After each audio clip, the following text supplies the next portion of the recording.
Ingo Swann, a renowned remote viewer and psychic researcher, as we discussed in part 1 from London, beautiful job by the way, Thank you. was no stranger to secrecy and extraordinary experiences. Mm-hmm. But one encounter stands above the rest. Yeah, not accountant, my bad. Okay. One encounter stands out above the rest. In 1975, he received a phone call from a man that only went by the name Axelrod. Little is known about this man, but the impact that this encounter had would change the course of Ingo's life forever. Mm. Who is this mysterious man, and what did he want with Ingo Swann? Well, sit back, relax, and let's dive into Ingo Swann Part 2, Axelrod. It's a badass name. It is a cool name. So going squatching. We're going squatching, bitches.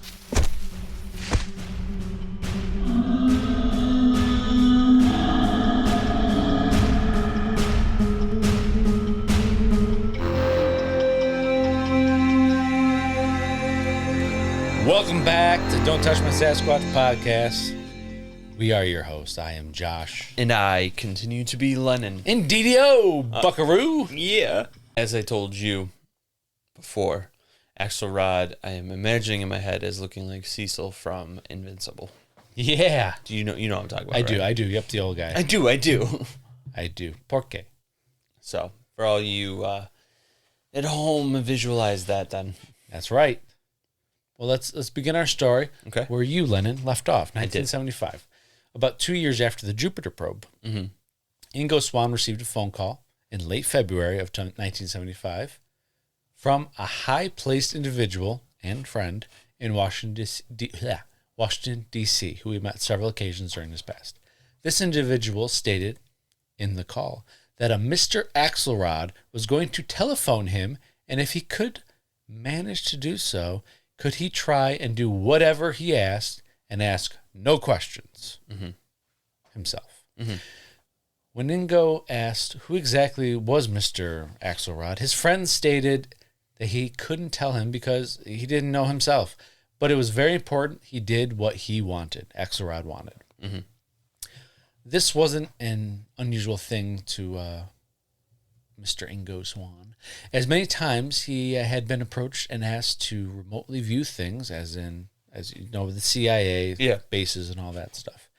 In some other occurrences, the individuals asked for oh boy, I knew this word was going to get me. Anonymity. Anonymity. None of that's right. Nah, fuck it. You know what I mean. Secrecy. Secrecy. Despite people being desperate. Desperate people do desperate things, such as consult psychics. Mm. Despite the sense of urgency, though, this mysterious fellow named Axelrod, well, he didn't call until about 4 weeks later. When he did call, though, he called at about 3 a.m. in the morning. It's a great time to call. Yeah. I don't know why you would call so late, but well, there's a good chance that he wasn't around anybody. Well, yeah, I guess. We never knew. Also, he was married. Maybe there's a time difference. Well, that would be midnight. I mean, we're in the U.S. and Axelrod is stationed in Washington, D.C., so. And he was at SRI, right? You are correct. So I guess there is a difference. Aha! I'm a sleuth. But he was in New York City for this encounter. Never mind. That's right. He was, because he flew from New York City. Anyways, at first he didn't remember who the hell Axelrod was, as he was jolted out of a deep sleep. Mm-hmm. I mean, I wouldn't remember either if you got a middle of the night phone call. I'd be like, who the fuck is this? Yeah. Lennon. Who's Lennon? Oh, that's right. Never got it. Never heard of him. But after that was straightened out, Axelrod asked Ingo, can you get to Washington, D.C. by noon today? I know it is short notice, but we would be very appreciative if you could. We will reimburse you for all of your time and expenses. Mm-hmm. Sounds good to me. Remembering that his friend told him not to ask questions, so he said he would go, and he would be there. To this, Axelrod said, good, but we cannot meet you at the airport. Are you familiar with the Museum of Natural History at the Smithsonian? Ingo said he was, and Axelrod told him that as soon as he got there, to go stand near the elephant in the central rotunda. Be there at noon, and you'll be contacted. Do exactly as the contact asks. His only requirement is that he tells no one where he was going, and if he was unable to do so, then they would forget this whole conversation happened. Yeah. As one would. Right. Ingo was like, yeah, I got it. I'll be there. Sold. Ingo said he could do that, but couldn't resist the urge to ask just one question. Mm-hmm. A very good question, in my opinion. Yeah. How will I recognize who is supposed to contact me? Good question. That is a good question. Fair enough. Axelrod's response, though, was, don't worry, we know what you look like. Oh, fun. Well, Great. they are calling him in the government agency.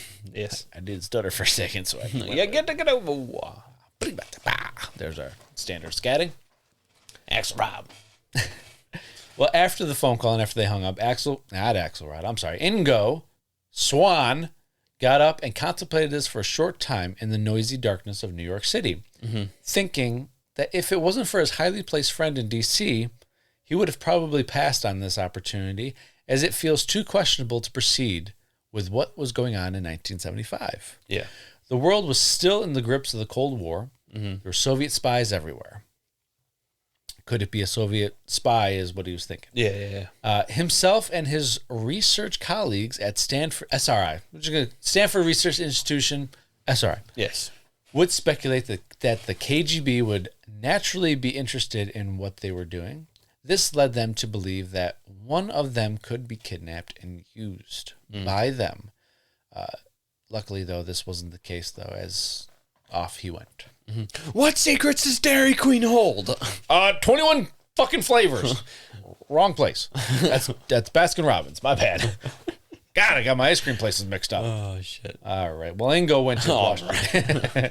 Ingo went to Washington, D.C. and decided to get there early to go and see the magnificent minerals and crystals housed at the Museum of Natural History, as he also enjoyed viewing them for years. He got aroused by them, I think it said, or Excuse me?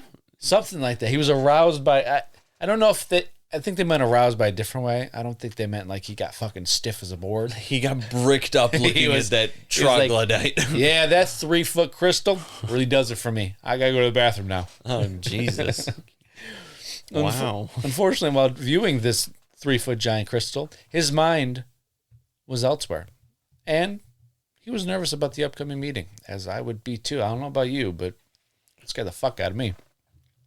At noon, he went to the giant elephant and guessed he was supposed to act like any other tourist, so he started staring at it and pretending he was interested in it. Yeah, right? Look at that. Imagine being that thing. Yeah, where the fuck is this person? I mean, great. Look at that. Does it have a unit? Absolutely does. Yeah, that's a unit right there. Yeah, not gonna touch that guy. Yeah. Don't touch the Sasquatch. Don't touch the elephant, sir. This is just don't do it. Okay. Have you seen this thing, though? Yes, sir. I look at it Well every endowed. day. Well endowed. 3 foot. Then from behind him, he heard Mr. Swann. When he turned around, he was immediately. I said that weird. He was immediately. When he turned around, he was immediately handed a card that said, "Please do not speak or ask any questions. This is for our safety as well as yours." Thank you. All right. Well, let's see if he listens to this one. The guy that handed him the card was staring at him with burning green eyes, and Ingo knew he meant business. Yeah. Yeah. It's the green. It's the dead giveaway. Green like money. You have blue eyes, though. Don't say anything. I'm already speaking. This is already bad. If I was him and we turned around and walked away, I'd be like, So where are we going? hey, why here? Fuck. Immediately forget. Damn it. The card again. So he did as the card stated. There were 2 of them. And from what Ingo could tell, they were twins. Oh. Thus nicknamed going forward as the twins in Yes. the book. Oh, by the way, the information comes from the book Penetration by Ingo Swann. Yes. Now, not to be fooled by the book that Lennon almost bought. What was that called? I did not. You almost bought it. I did not. Was it called Double Penetration? It's called Double Penetration. That's a great book. I looked up Penetration, Ingo Swann, Kindle, and it popped up as Penetration by Ingo Swann, and then I read under it was Double Penetration, a girl's camp fantasy or something like that. And I was like, this would be a funny one. So I screenshotted it and sent it to you. I said, was this the one you got? Yeah. That's the one I got. Double Penetration. After I was done with Double Penetration, I then listened to Penetration by Ingo Swann, and this is where the information was going. I would say definitely, though, listen to the book or read the book because it is an incredible book. Both books. I don't know about the other one. Just kidding. I'm not all about Double Penetration. Oh, shit. This got Yeah. weird. Oh, naughty. What are you going to ask? I don't know, to tell you the Well, truth. Double Penetration made his mind clear. All right. So the one that handed Ingo the card then pulled out a photo of him, and he started studying the face, well, Ingo's face, I should say, Sure. to the photo. He then grabbed Ingo's hand, like he was going to shake it, and he compared the tattoo on Ingo's wrist to another photo he had. Interesting. Probably just making sure it's an actual person, not a KGB spy. He pulled out his underwear and looked at the string or the sweatband in his said property of Ingo Swann. Good. He then opened it up a little more and said, good. He's got a full diaper. He's good. He's good. He needs changing, but we're ready to go. I'm glad you wore the diaper, sir. You shit in your pants is just not the way to go right now. He then nodded his head, not Ingo, but the one twin nodded his head to the other twin, who then came over and repeated the same thing that the one twin did. Yeah. Twin 1 and twin 2. I don't know which is which, but in this case, twin 2 came over to the same remember what I was exact gonna thing. say. What's up? We got another set of invincible characters, the twins. What are you talking about? The twins. There was okay. I'm sorry. Okay. Well, you said it very serious. Usually, sarcasm has a little bit of a tone to it. Not my sarcasm. Or in The Boys with the twins. So, you remember them? Sex Party twins? They got destroyed by Yeah. Dean Winchester. Yeah. Then, seeming satisfied, they initialed what looked like a check sheet that was in what looked like an address book. Then Ingo followed one twin out of the museum door while the other twin was directly behind him. So they sandwiched him. It was a twin sandwich. Oh, God. Let me rephrase that. It was an Ingo Swann sandwich. It was a Swan sandwich. We went on a journey, but we got there. I took a ride. So they got into a nondescript car that was a little dirty on the outside, he said, but immaculate in the inside. Oh. The driver, she never looked at him. She only looked straight. The twins on either side of him now, well, not the twins. The twins were on either side, but one of the twins gave him a card. And this card read, "Do not speak. You may smoke if you want." It's encouraged. I mean, he was a smoker, but yeah. It's encouraged. They drove away, and once out of Washington, D.C., and as they were going, Ingo thought they were going to be going to the CIA headquarters. But once they passed where that was, he realized they're not going to the CIA headquarters. He said, "Oh, shit." Yeah, well, where are we going? But after they got out of Washington, D.C., they gave him yet another card. And this one read, "Please do not take this personally, but we are required to check your person and clothing for weapons or books." Mm-hmm. They did so, even as far as unzipping his pants and digging into his shorts. After they both initialed the mysterious check sheet again in the address book. The line hung. Fucking 17 inches. That's Check. it. Jesus Christ. Either that or he has a gun in there. I don't know which, but it's huge. Huge. They drove for a while after this. Yep. And once again, another card. Okay. It read, "You are being taken to a heliport for further transportation. Before we research it, before we reach it, we will place a hood over your head. It will be removed at your destination. If you are hungry, sandwiches are available." I love it. You may smoke, and there's sandwiches available. So good. Small finger sandwiches and light charcuterie board will be available upon arrival. Here's some cigarettes. Here's a lighter. enjoy until we put the It's hood a on. delicious brie. You might want to start smoking once you put the hood over, though, because it might catch on fire. At this, Ingo then ate, even though his stomach was in knots, as he was nervous. Sure. He concluded he was either being kidnapped or whatever was about to go down was extremely extraordinary. Mm-hmm. Yeah, those would be my two fucking thoughts. I'm either getting kidnapped or this is going to be one hell of a ride. I'd be scared shitless. I'd be thinking I'm kidnapped. Yeah. But he's had experience in doing this type of stuff with not as much secrecy, so He's like, yeah, this maybe is it's just how a little, aliens do. yeah, maybe a little bit more real. Aliens. Aliens. Oh, I piqued his interest.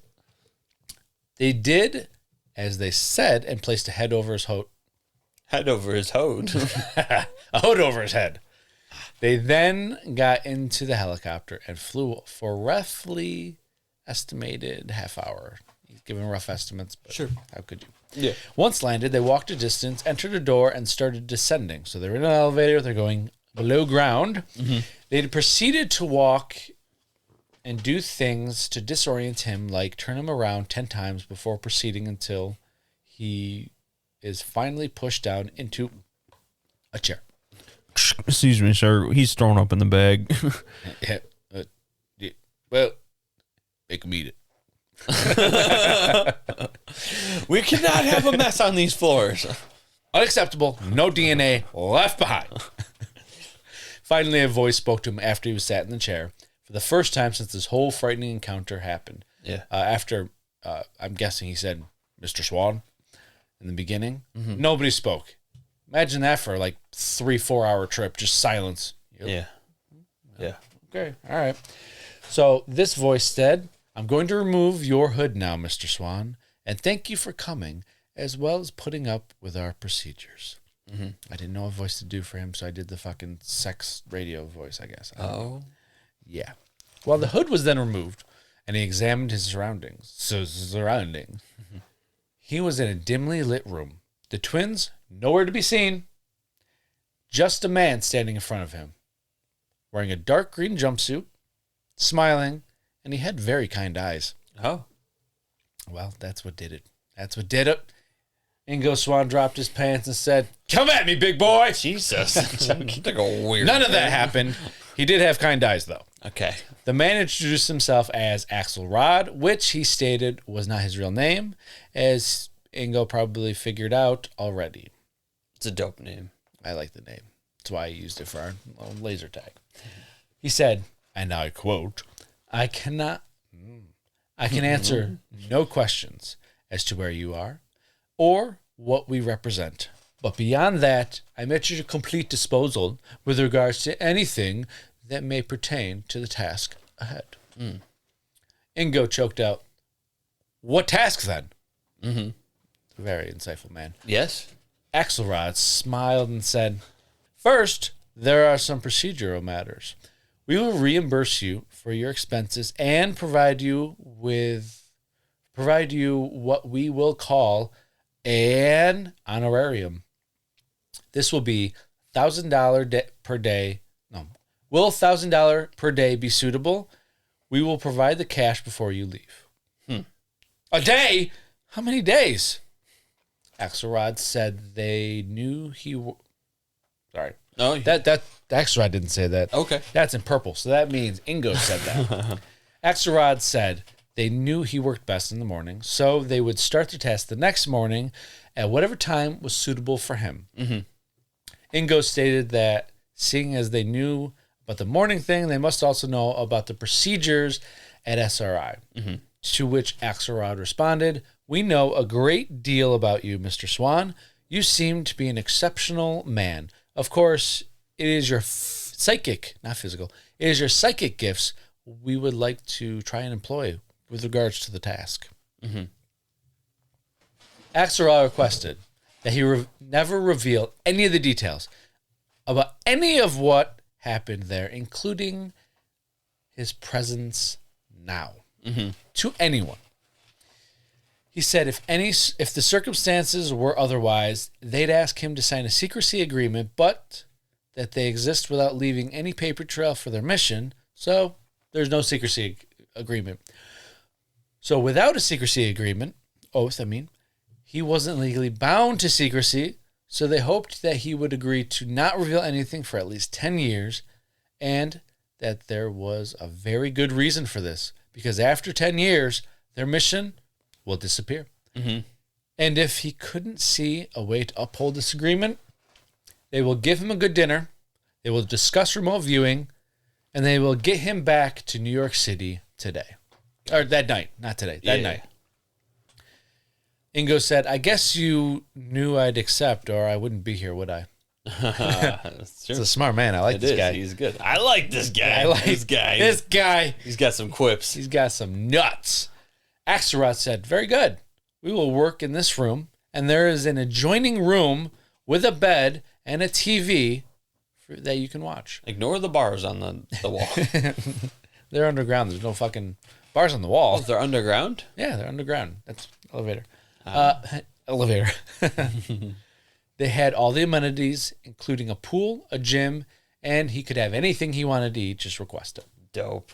If they had it. Let me rephrase. The way he put it was, we probably have anything you'd like to eat, just ask. Okay. Your first meal to ask for, go.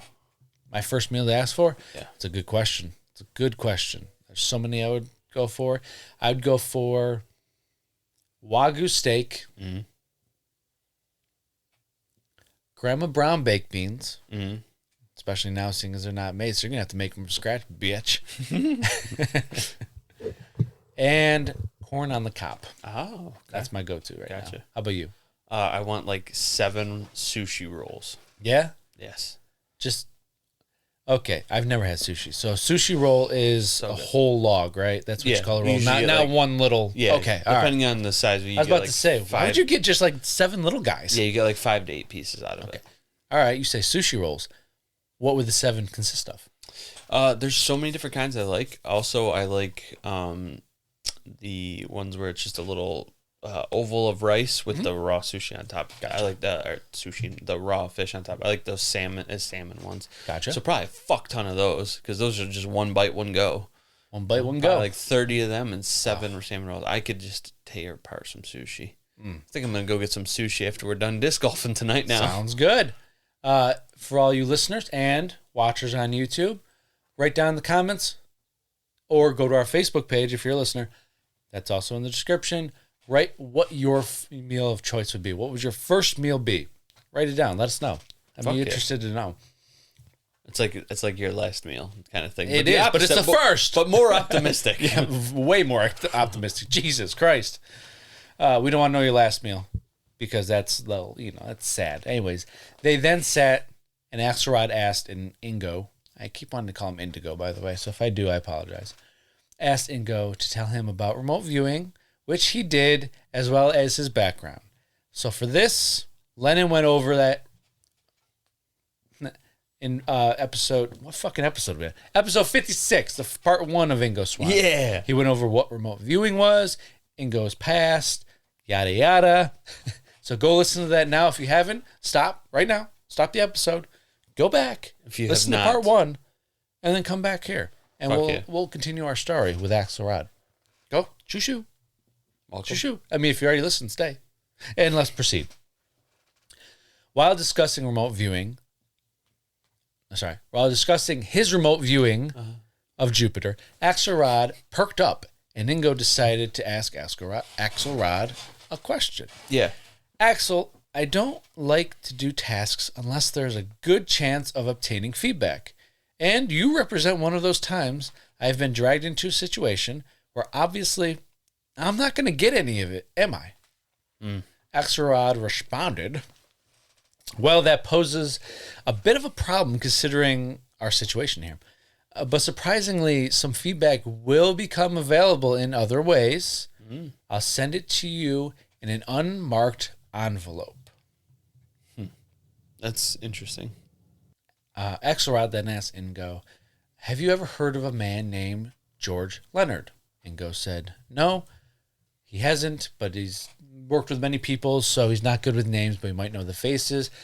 Axelrod then pulled out 5 photos, asked him if any of these photos look familiar. He said, I worked with these 2. The other 3 I haven't. I'm assuming one of them is George Leonard. I have not seen him, blah, blah, blah, yada, yada. So then they proceeded. So he's not seen George Leonard. I wanted to mention that now for a later part with the feedback. Roger that. So Ingo asked, what is his task?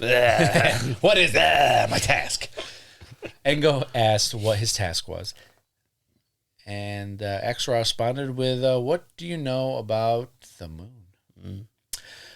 He then asked if Ingo had ever been to the moon psychically, which Ingo said no, because too much is known about it. It wouldn't constitute as a good experiment because of that.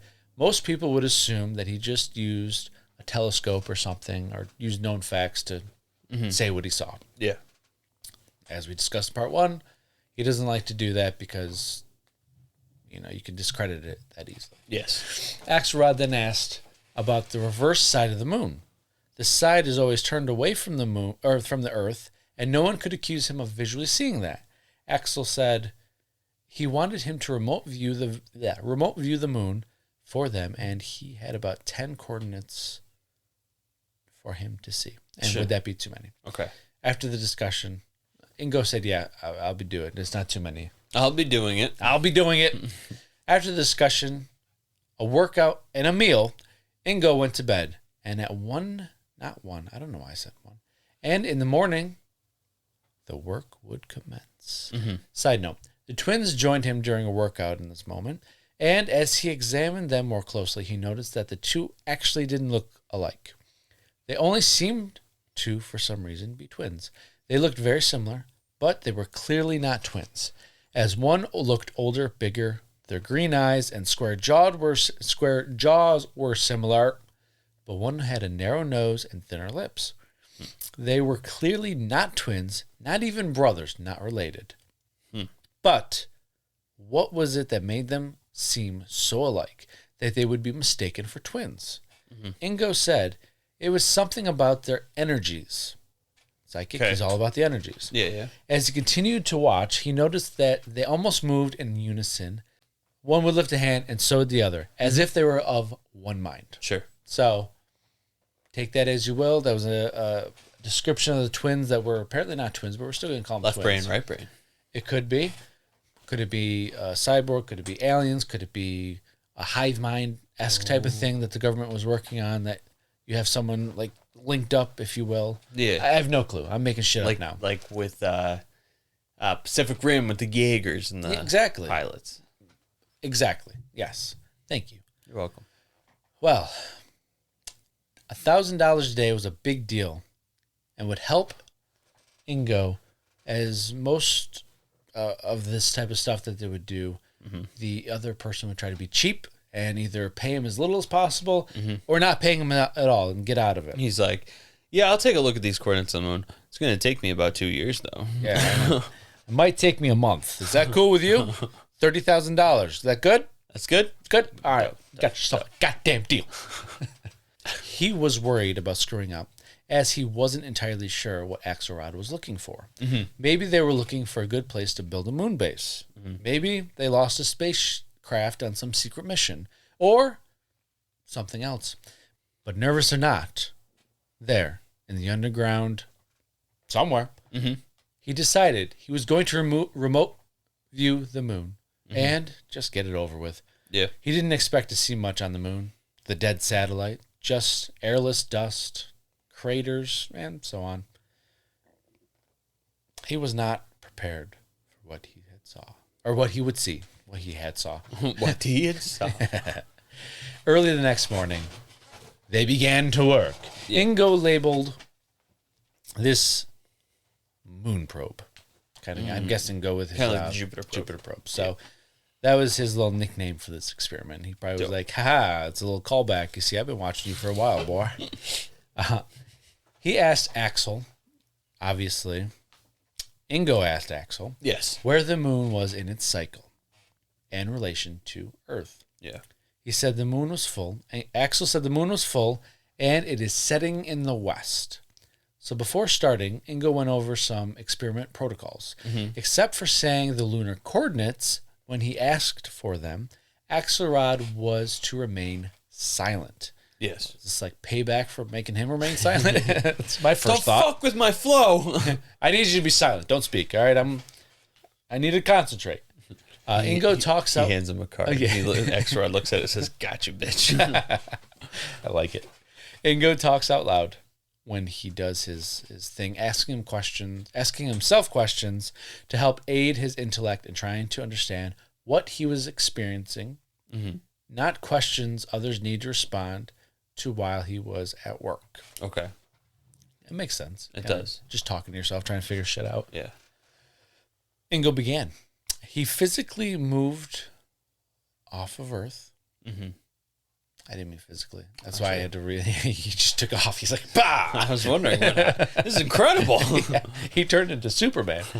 Ingo began. He psychically moved his astral projection, if you will, off of Earth and towards the sun. He then moved away from the sun and towards the moon until he had touchdown. He had no issues with getting there as the moon slowly grew larger and larger. And as he made touchdown, he told Axelrod he was there and he was able to see some rocks and dust and to give him his first moon coordinate, preceding it with the word moon. So moon and then coordinate. Yep. As Axelrod gave the first coordinate, Indigo, I knew I was going to do that. Ingo got blurred vision.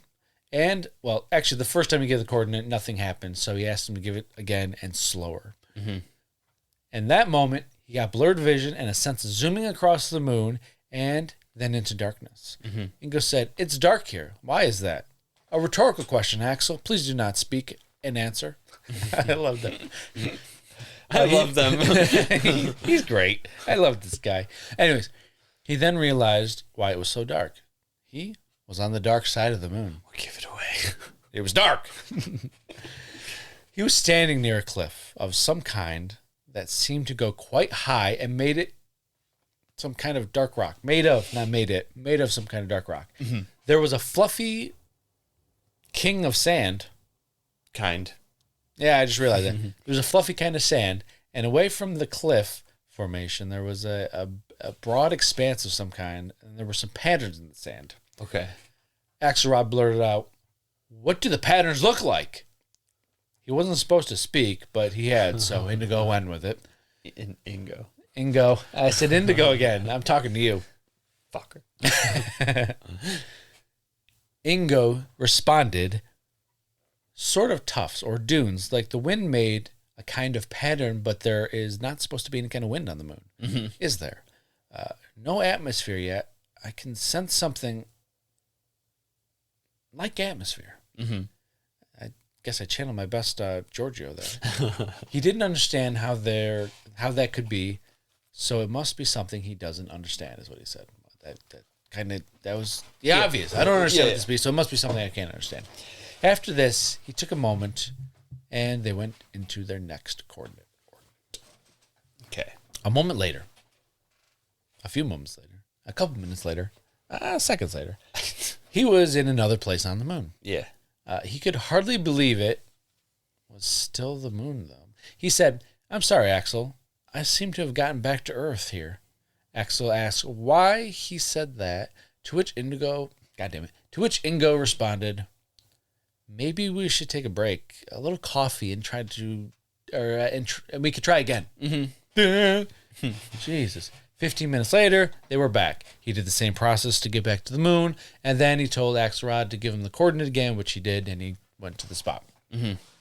He became aware of a greenish haze, which is what he saw before. Yeah. Which is what he saw before taking a break. Sorry. Sure. This time he went on, though. He found the courage and actually analyzed what the fuck he saw. He was in a place that was sort of down in a crater of sorts. There was a strange green haze, like a light of some sort, but all around, it was dark. When he jolted back for some reason, Axel pushed him for more, and Ingo said, "Well, you wouldn't like this, I guess. I see, or at least I think I see, well, some actual lights. They're giving off a green light. I see 2 rows of them. Yes, sort of lights at football arena. Sort of like lights at a football arena. High up Banks of them up there. Oh, up on a tower of some kind. Sorry, I was trying to read it like he read it in the book. Mm-hmm. He apologized again to Axelrod, saying he couldn't be on the moon, that he must be somewhere on Earth again. Mm-hmm. Axelrod said, "You sure you see lights? Actual lights?" He said, "Yes, but how could this be? This is the moon." Axel muttered, "Shit," and broke the pencil he was holding in his hand. Ingo stared blankly at Axelrod and said, "You mean, am I to think these lights are actually on the moon? Did the Russians build a moon base or something? Is that what I'm supposed to be remotely viewing?" Mm-hmm. No answer. Ingo began again, and this time he started really looking. Yeah. The lights seemed diffused somehow, as if there was a lot of fog. No, it's dust floating in the air. But there's no air on the moon, is there? There was a thumping noise of some kind, and he noticed that the light towers were made of what looked like some kind of prefab metal. Okay. Axelrod asked how high these towers were. Ingo responded that, based off the tracks he saw on the ground and all that, it was roughly over 100 feet. Okay. Big-ass towers. Yeah. He then got a glimpse of the crater's edge, where he saw a really big tower. He guessed it to be as tall as the Secretariat building at the United Nations, which is why I mentioned that last episode. Gotcha. I didn't realize he worked there. Yes, he did. Which had 39 floors in it. Axelrod said, "You can see that then?"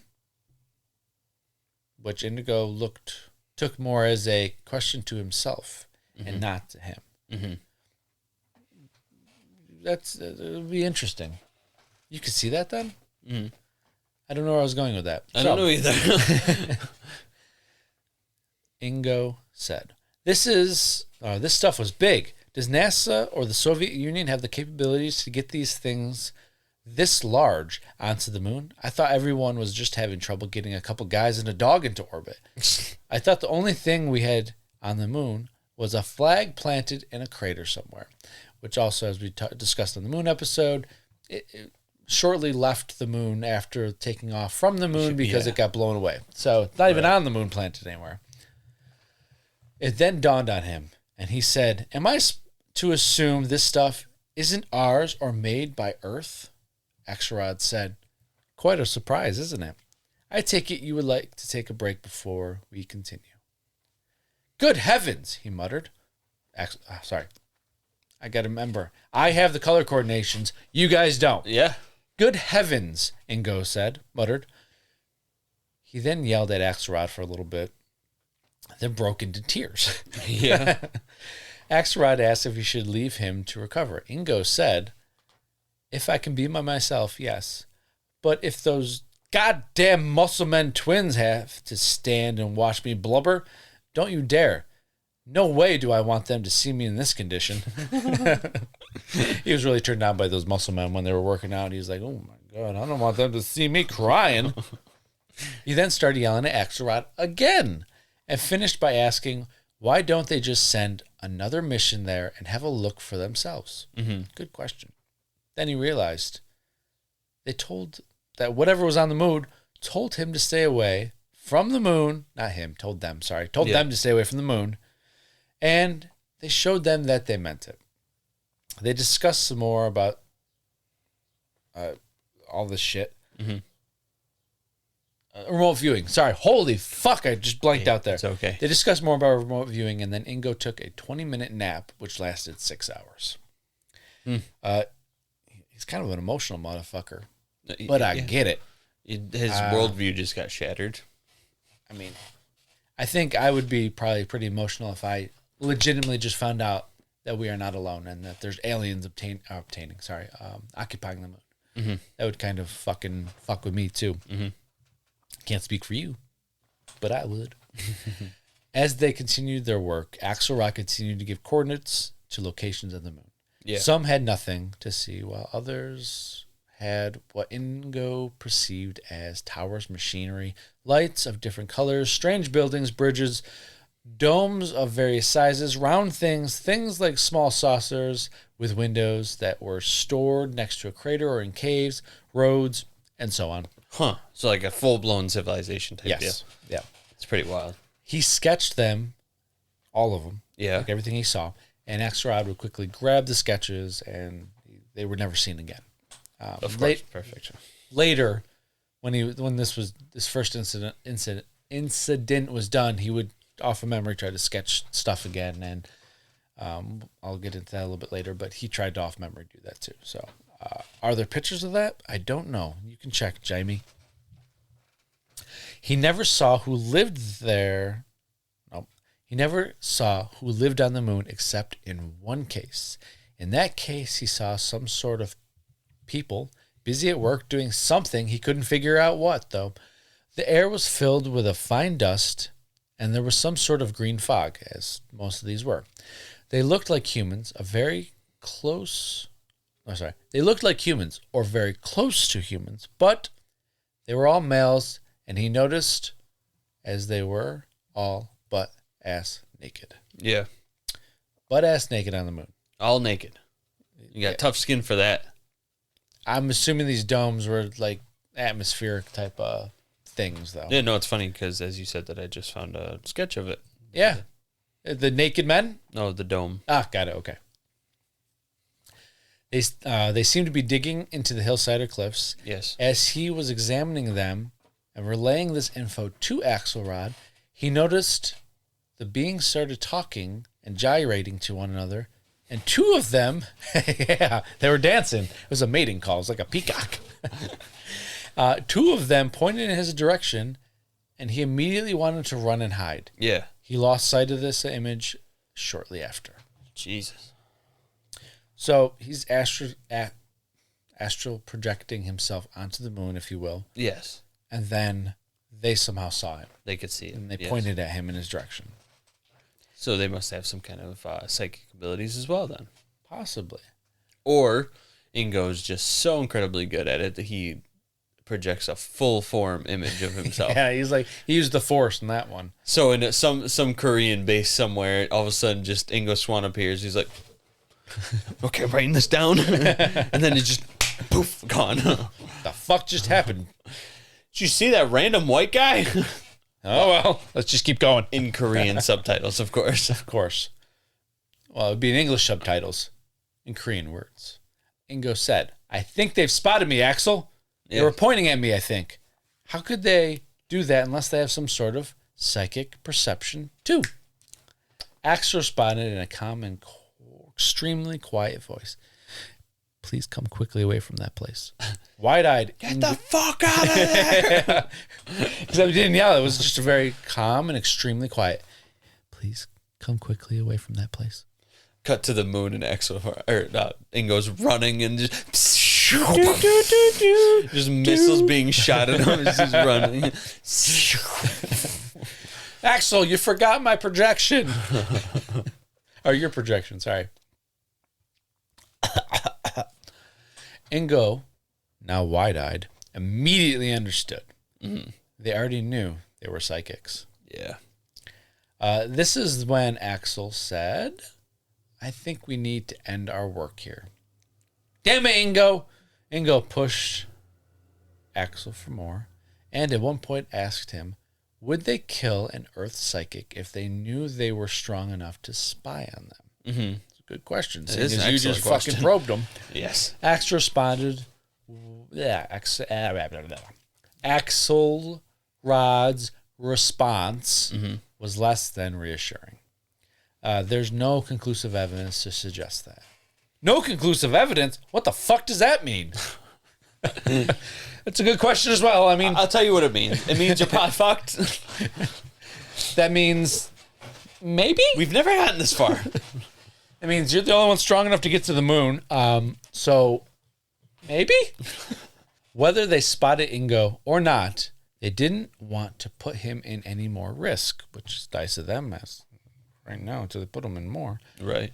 Axel wanted to feed him dinner and get him back to New York. But before he gave in to leaving, he described that this wasn't necessarily that they saw him, but they were feeling him rather than seeing him. Does that make sense? Yes. We're talking about the aliens. They felt something, not particularly him, but something, and they knew what the ripple meant. Mm-hmm. like some sort of penetration of where they were. Axel asked him to write down his ideas on this and how psi is more than just three-dimensional. He was trying to explain how it's four-dimensional. It's not just three. That's why they felt a disturbance in the force, if you will. They felt something there in that direction, but they couldn't tell who or what, is basically what he's trying to say. Yeah. He then wrote 12 pages on it. And for more descriptions and info on all this, please, again, check out the book Penetration by Ingo Swann. And you'll have more details on it all, but I don't need a 17-hour episode. No, but let me think about it, too. I'm assuming he probably was thinking about it as I am, that, you know, you have a connection point between A and B, and A is Earth and, and that underground base, and B is that far side of the moon. Yes. You know, you've got that connection that's bending space and time, maybe, you know. And that ripple is felt by these psychical beings as well. Yeah. Exactly. I took it the same way. They then repeated the process they used to get him there to extract him. Before departing, though, Axelrod asked if they needed him again, would he be interested? Ingo's response, E.T.'s on the moon? Who could resist? He's giddy with it. I know, he was, actually. Good. If anyone asks about what we are doing... Axelrod said, good. If anyone asks what we are doing here, it won't be from us. Act accordingly. And he did when he... Okay. I put it in the quote. That was stupid. All right. It's okay. Act accordingly.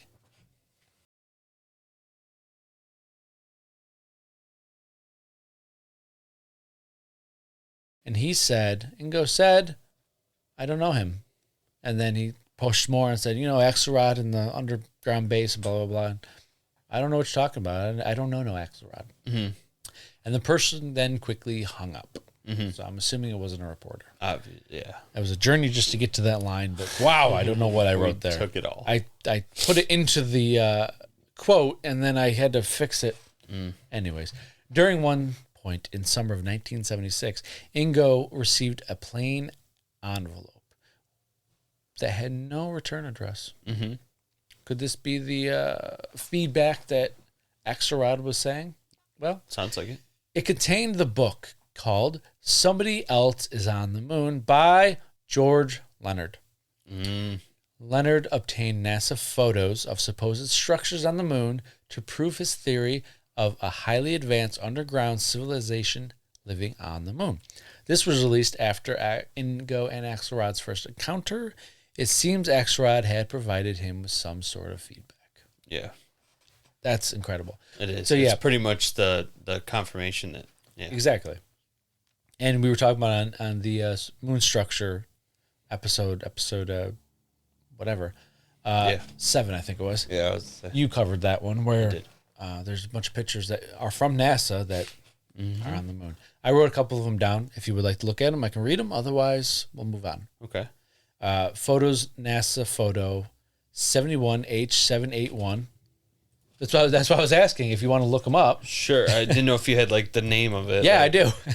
No, I have like 3 of them. Like how they call it, like, the castle, or NASA. No, I don't have that. Okay, give me those numbers. NASA photo. Yep. 71H781. That's the first one. Okay.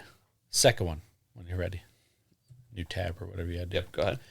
NASA photo 66-8. No, I'm sorry. 66-H-1293. I'm getting multiple different ones. Oh, that's helpful. Yeah. There's one more when you're ready. All right. 2 seconds. Okay. Lunar Orbiter 3-84M. 3-84M. Okay. Lunar Orbiter, yeah. I don't know why they point to put like NASA or Orbiter. All right, now you got those up. Mm-hmm. All right, so in this book, there were multiple photos of supposed structures and evidence that there was airbrushed out some structures and stuff. Yeah. Evidence of structures has been airbrushed out as NASA has been caught doing this multiple times. Right. And confirmed caught doing this multiple times. Just like when they sent initial, I think, photos of Mars back, they changed the color to a more reddish color to give it an illusion of, I don't remember what the point was, but they changed it to a more orangish color to make it look more inhospitable, when in reality, it looked more like the Arizona desert type of thing. Yeah, exactly. When you didn't have the filter. And so stuff like that, and they airbrush shit out. The face on the moon, the face on Mars that they say is not a face. There's been a lot of analysis of that, and the subsequent non-existent subsequent photos that exist that prove that it isn't a face, but they never showed anything until recently, which then there's been evidence that that was airbrushed and that it still shows a face on the moon next to a pyramid. I keep saying moon. Mars. Anyways, it's been proven that they airbrush shit constantly and lie. Yep. Is it in our best interest? I'm sure they think it is. Yeah. I'm sure it might be. I have no clue. I'm not that smart, but let's just move on now. What are you thinking of the photos? I forgot you pulled them up. If I'm looking at the right ones, it's definitely photos of the moon. Beautiful. I don't know what I'm looking for. I don't either. I don't know why he listed those out, but Great. Fantastic. Wow. I think one of them was a tower, one of them was a bridge. Yeah, didn't see it. Bridge 1 sounds familiar. I feel like in that one, this one here, I feel like I saw a bridge. Looks like a big-ass bridge, maybe. Well, Don't know. I don't know. I'm not good at analyzing that stuff, but shortly after this, though, Ingo went to L.A. to visit his friend Conrad.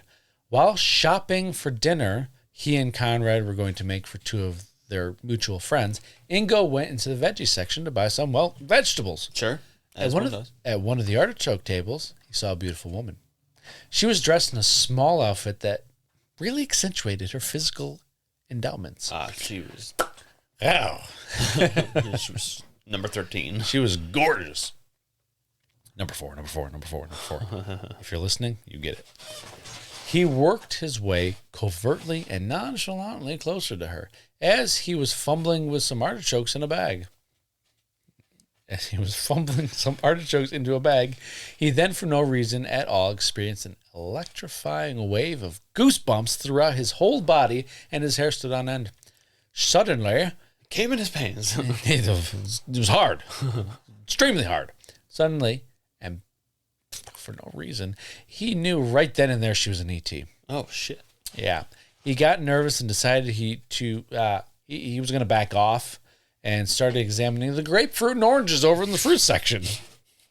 When he turned around to do so, though, he saw that one of the twins, down further, watching this woman, there immediately aroused an image in his mind of a white card that said, "Please do not speak and please act normal."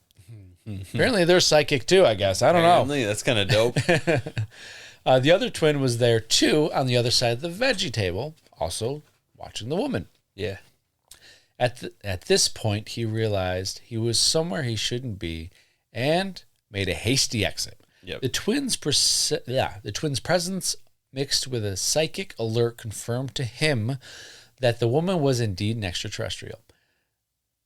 He and his friend finished shopping and checked out. While in the car before leaving, Ingo asked his friend, Conrad, to wait, and when the woman exited the store to go load up her car, he asked his friend what he thought of her. Conrad's response was, "Well, if you mean, do I think she's an extraterrestrial? Yes, we have a lot of them here in La La Land."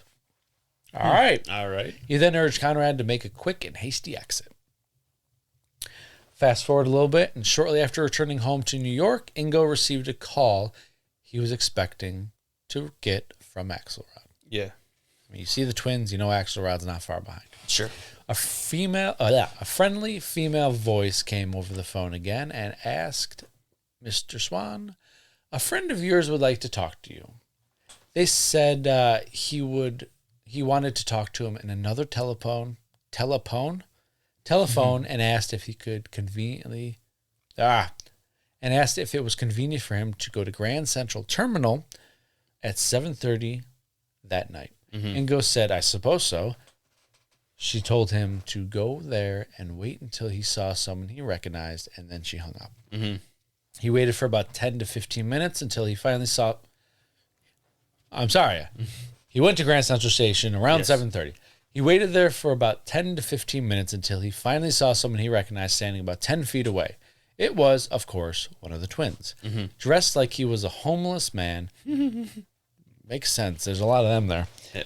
Seeing that Indigo finally recognized seeing that Ingo finally recognized him, he put his finger to his lips and surveyed the area for a time. He finally gave a slight nod of the head and headed towards the arcade.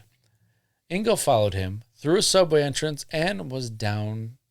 That was down, not in. That was down a corridor. The twin went into one of the old phone booths for a time, closed the door, and dialed the number. Then put the phone down on a small counter and moved away. Hingo, as my autocorrect has, Ingo went over, assuming that it was meant for him to go over and pick up the phone, and he picked up the phone. The same female voice was there on the other end, and after asking him some questions to confirm that it was him, she put Axelrod on the phone. Axelrod told him Axelrod told him not to say anything except answering the questions that he asked. He asked why he was in the grocery store at La La Land.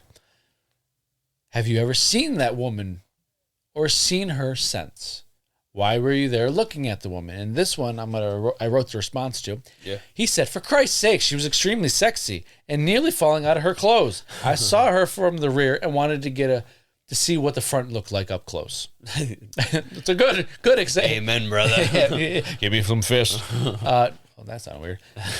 And he asked what Ingo thought of her. To which he responded that he got the impression that she wasn't exactly like us and was an extraterrestrial. Then Axelrod did the 21 questions to him about the woman, and once satisfied with his answers, he said she was very dangerous, and if we ever saw her again, make an effort to create distance between her and do it naturally. That was the end of the woman. So he then asked how the remote viewing at SRI was coming along. Ingo said good, and that he was almost at 65% accuracy, which is incredible in my opinion. To which Axelrod responded with, we have a special task. Can you let us know when you hit the 65% mark? You have an office with a desk, right? When you reach 65, take an ordinary piece of paper, 8 by 10, write 65 down on it and put it beneath the blotter. He said yes. Ingo said yes, and he understood what was being asked of him. Now we get to the final encounter with Ingo. A year later, Ingo reached the 65 milestone and left that note under the ink blotter in his office. The door to his office was locked, and only he knew the code to the door. But one morning, after 3 months of checking, the note was suddenly gone, and in its place was some dust with the words, expect contact. And in July of 1977, a few days after that message in the dust, contact, well, it did done come. While in the dining room of SRI. I'm sorry. So I just imagine, because the twins keep popping up, and it seems like they're the guys that go the henchmen guys. So I just imagine he's going through the SRI campus lunchroom, and he looks up, and one of the twins is just sitting there in a wig and a lunch lady uniform. Caddies. Just is scooping out the corn, looking at him. And there's beautiful green eyes. Yes. Beautiful green eyes. Sorry. Don't be. So, funny you said the dining hall. When walking in... Oh, no, that's because I said the dining hall. You fucking idiot. It's like cafeteria. Yeah.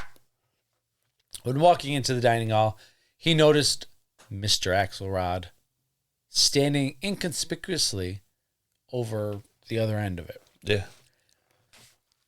I gotta just highlight this so I know where the fuck I am. When he noticed Ingo saw him, he walked quickly into the men's room. Gets better. Oh. So, Ingo excused himself from his colleagues, and he joined Axelrod in the men's room. Oh, excuse me, guys. I gotta take a shit real quick. Yeah. Time out. Once entered, Axelrod immediately locked the door and whispered in Ingo's ear, "Can you get away right now for the weekend? I want to take you somewhere and show you something. Just nod yes or no." Was it that sexual, though? It probably wasn't, but I gave it that sexuality. Jesus. It's uncomfortable. I mean...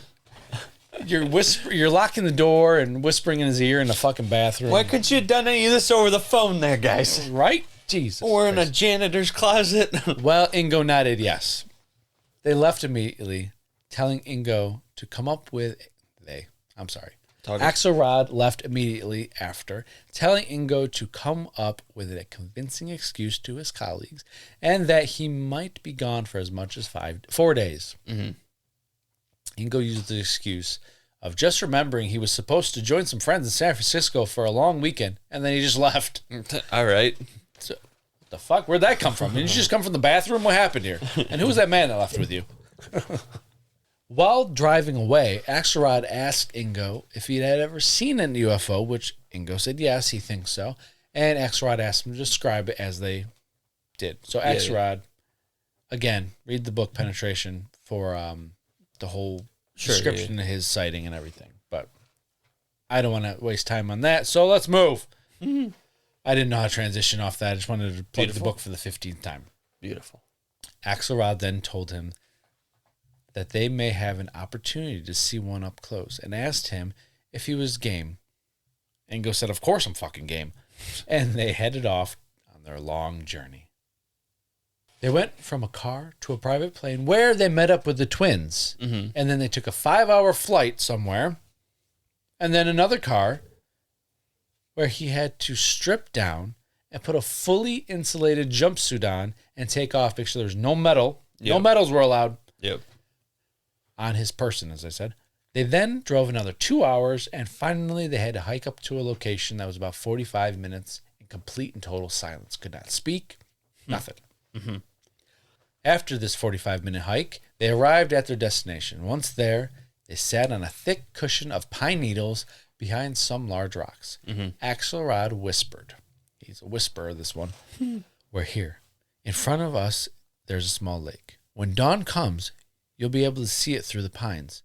We now wait and hope we are lucky. Say nothing and do not make any noise. Ingo whispered back. What am I supposed to do? Axelrod responded. Just observe. We'll debrief later.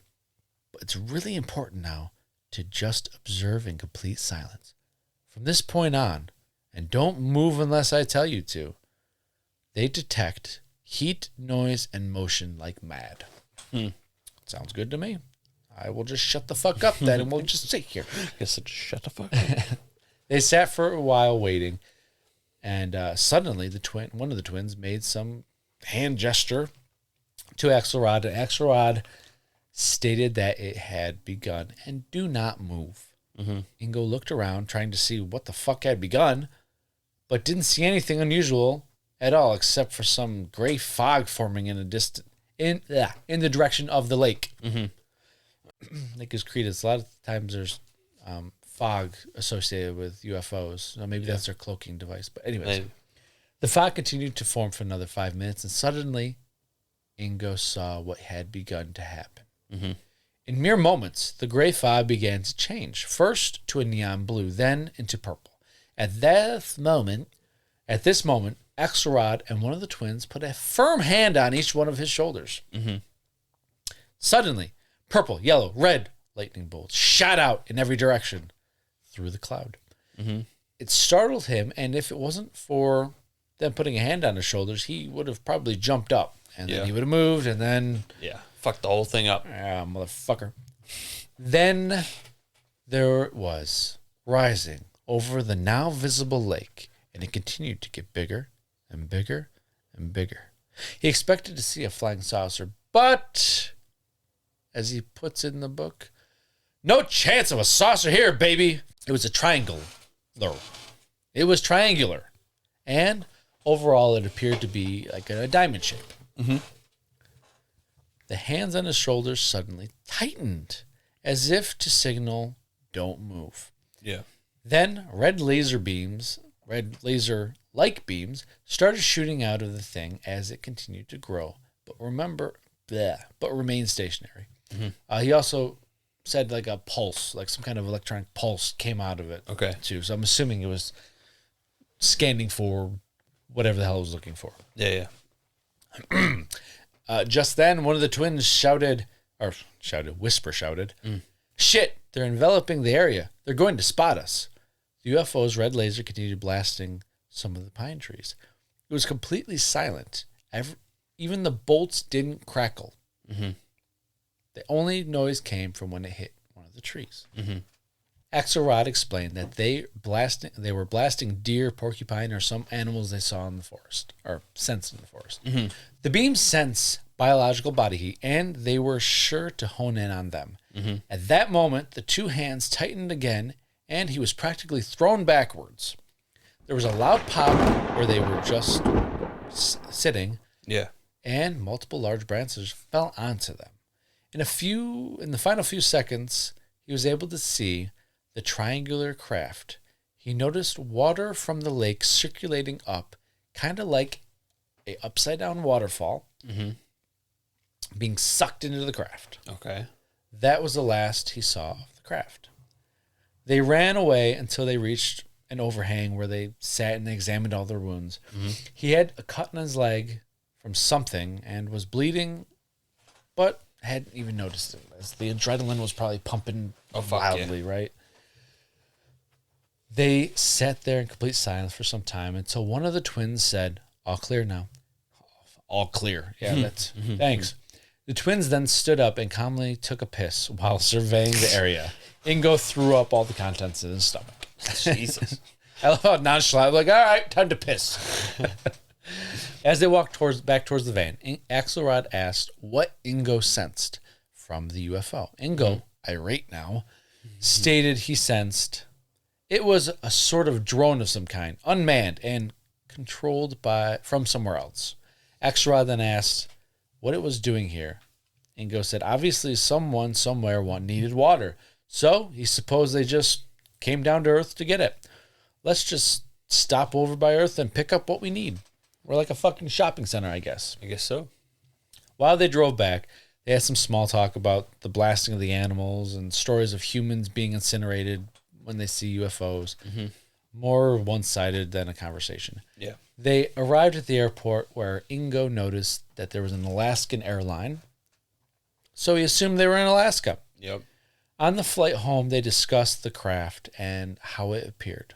They also talked about remote viewing and how someone who hasn't experienced something would misinterpret what they were viewing and describe it as something else that they had experienced seeing. Yep. People fill in the unknown with their known.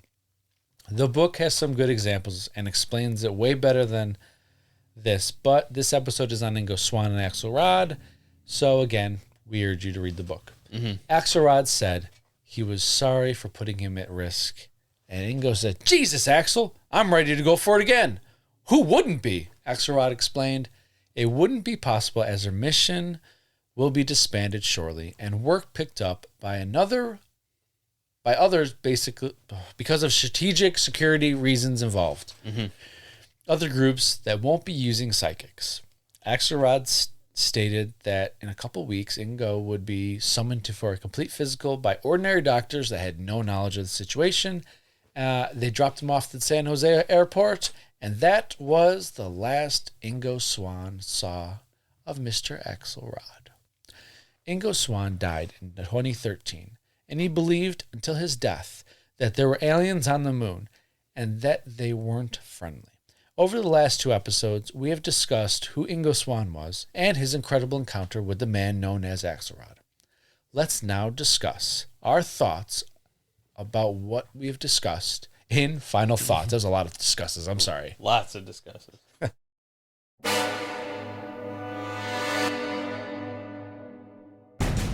We've presented the facts. It's time now to examine the evidence and give our theories. So pull up a chair for our final thoughts. Science. Well, thank you. Well, Lennon, Yes. an incredible story, incredible tale. He's an Fucking incredible incredible. man. Yes. I would like to hear your initial thoughts. So in my dojo, you go first. This is some incredible shit. It's an incredible story, incredible tale. Even in him too, like the whole thing. Yes, Yeah. everything. It's tough to sum this up. I mean, it's not like did it happen, did it not happen kind of deal, like our usual final thoughts. I believe that he could possess some kind of extraordinary gifts. And from all of the accounts that he's said and all of the facts that back up a lot of what he's claimed and everybody else has claimed about him, Yes, sir. there's no real evidence to me of him being a liar. Right. You know, not making any of this shit up for any type of reason. And everything seems very reasonable and plausible. Right. Especially the fact that there is proof that he did have a success rate on these tests. And that he did work for the CIA. And he did work for the Yeah. CIA. And just a whole lot of it. His success rate with the Jupiter stuff. Yes, sir. 12 out of 13. Incredible. And we're going to call that 12 and a half because we're going to give it half credit. Yeah. I think this is very credible. And if it's real, it's a huge step for the human mind. Yes. That he pioneered a lot of. Well, they say we don't use our whole We use capability. like 20% or something like that. So it wouldn't surprise me if we could do Exactly. that. Well, I agree. I think he has that capability to do that because of the success rate that he demonstrated. Yes. And sorry if I might add. You're not. Please do. And the moon stuff. Yes, sir. There's a lot of not coincidences, things that go along with his narrative and other narratives from other types of stories. It all kind of flows in the same track. Stuff that we covered on our moon episode and In future episodes. stuff that we know about that Yes. we'll talk about in the future. Just keep in mind like how all this stuff plays in together. There's a lot a of this thing connects. exactly. And everything we talk about. When I think about all these different types of theories that we know of, and when I learn about new ones or read new ones, I always tend to reflect on how it fits into other stuff I've heard, because theories shouldn't be taken as, or these things shouldn't be taken as a one single event. Yes, sir. For each story, should look at them all as a bigger picture, because there's all a puzzle. many of us. Yeah. To experience this kind of stuff. So there's many different angles of looking at something. You know, a tower may look like a tower to one person because they're looking at straight on, but if somebody's sideways, it may look like a fucking bridge or something. I don't fucking know. But you know what I'm trying to say. Yeah. So just, I tend to look at how it all connects, and this one connects very well with a lot of other stories. Yes, sir. All right, let's look at some of the stuff. All right, you touched on the Jupiter mission and all the fact that it was 12 out of 13, 12 and a half out of 13 were Yes. correct. Check. Got All it. right. He's been to space. Yes. He's been out there. It seems like he was able to project this. Yes. Let's talk about the woman, though, Okay. that he saw. They thought was the ET. Do you think it was actually a woman or an extraterrestrial woman? Well, if we're gonna go off this as if it's true, if the twins and Axelrod were concerned about it and told him all that stuff, I mean, they haven't lied to him yet. Nope. From what it seems like, and they were actually genuinely seemed concerned for him, and Right. you know, I would say yeah, probably. And this was after he was concerned about his safety after viewing them, so maybe. Right. So my question is, have you ever heard of honeypotting? No. Okay. So honeypot is a way that a spy from a different country would go and try to get information by attracting the opposite sex. Okay. All right. I'm wondering if it's more of a Russian spy, because that Soviet spy, sorry, because it was at that time that was there, and it just maybe I don't know how it connected with Ingo, but somehow that's what the twins were monitoring, this potential Russian spy, and the feelings of this electricity and all that stuff were of just, that's a fucking beautiful woman, and maybe he just got nervous and then was like, it must be an ET. I got you. That was my thinking, because I don't know, it just I'm seemed too thinking- coincidental for me. I'm thinking Moon Lady, Moon Lady, because I'm thinking God that damn. electricity come get me, Moon Lady. was like psychic energies Yeah. sensing each other, Sounds like okay. like in Into the Spider-Verse when they Yeah. they got the senses. Yes. That each the spider sense, go off at the same time. Something like that. I'm thinking. Apples, oranges. Either way, the lady was dangerous. Yes. Case closed with her. Yeah, she was gorgeous. Yeah. Get you into trouble. They usually do. How about the UFO they saw? Yeah. What about it? To me, it was a little weird that they knew exactly where and when this UFO was going to just pop up. Agreed. Okay. Agreed. You might say, well, maybe they had inside information. I have no clue. Maybe they're part of moon people. I don't Yeah. fucking know. Doesn't matter. Well, then let's look at it a different way. Why did they feel the need to take Ingo That's what I was physically there? They knew the time, they knew the place. Why don't you just give them coordinates and have them do it around that time? It was the morning, for fuck's sakes. Okay, there's that, but also, why did they feel the need to show him at all? I mean, That's he the was other thing. That was he was remote viewing things. He wasn't like wasn't an intelligent spy or something like that. well, I mean, he was spying. He was, yeah. It wasn't like that was more of a show and tell thing. It was. Now That was kind of like maybe it was just like a Axelrod was like a good friend to him, and he's like, "Hey, you want to see some cool shit? that could be. My guy, this is the last time I'm gonna see you. Yeah. Like, let's go out with a bang. I'll show you some awesome shit. It's gonna answer some of your questions that then we'll never speak again. Maybe it was something like that. Yeah.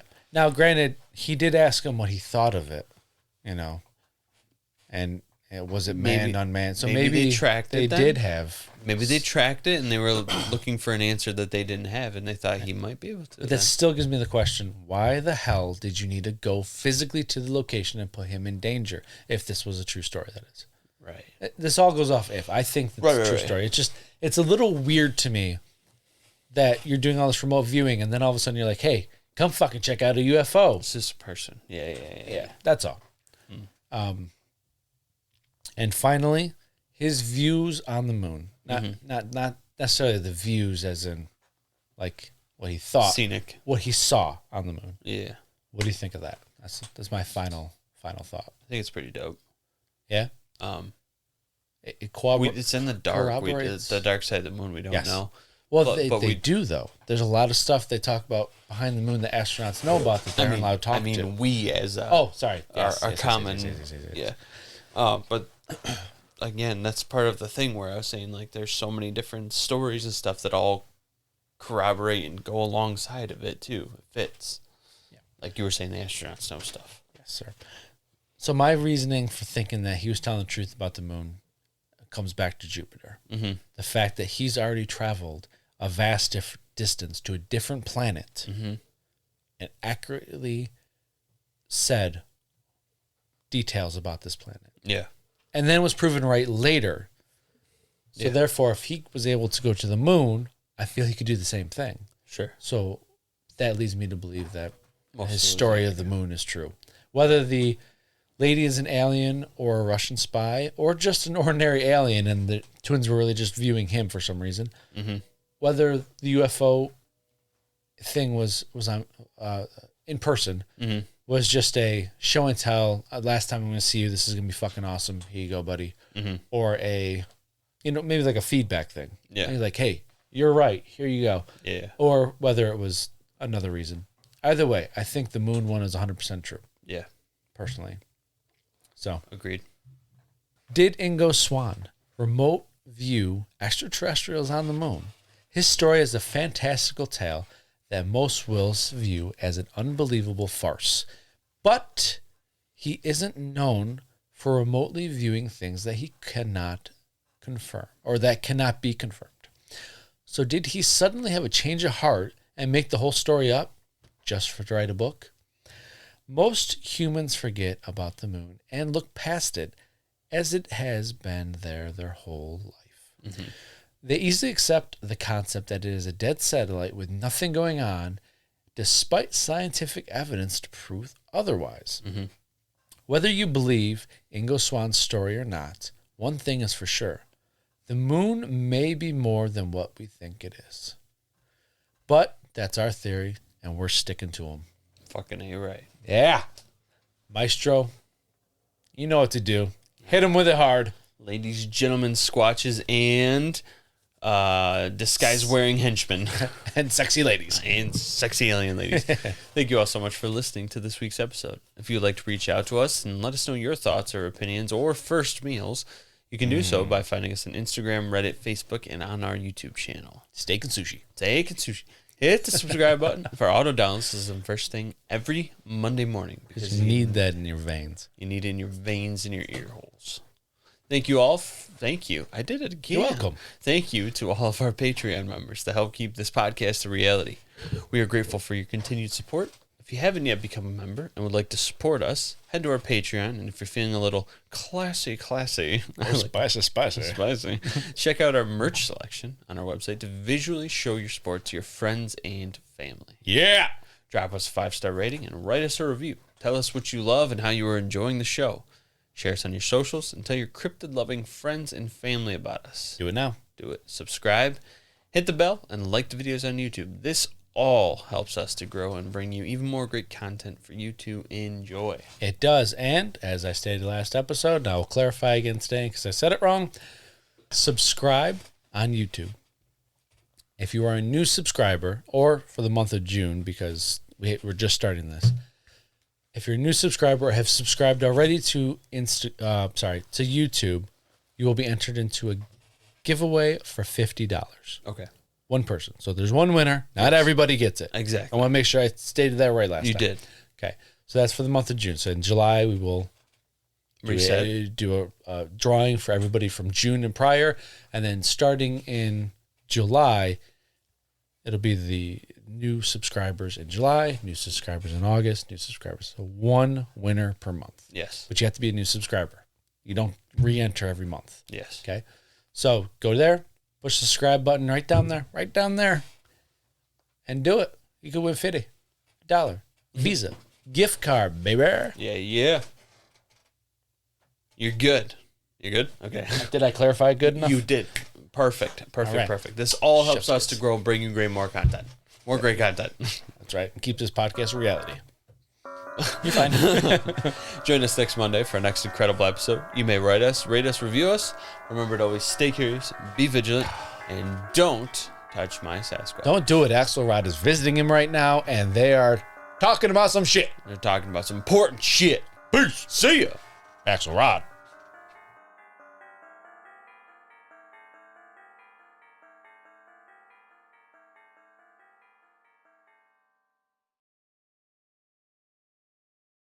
No. Video on El Computador. Oh, the fuck on! Fuck.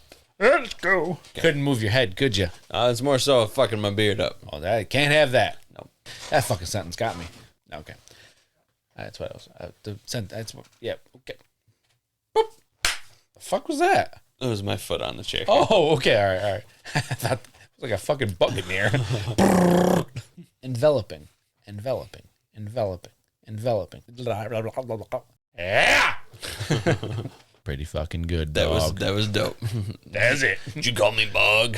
I said dog, but sure. Blah, blah, blah, blah, blah, blah, blah, blah. Wow! All right, time to piss. Fucking shit. This concludes our recording.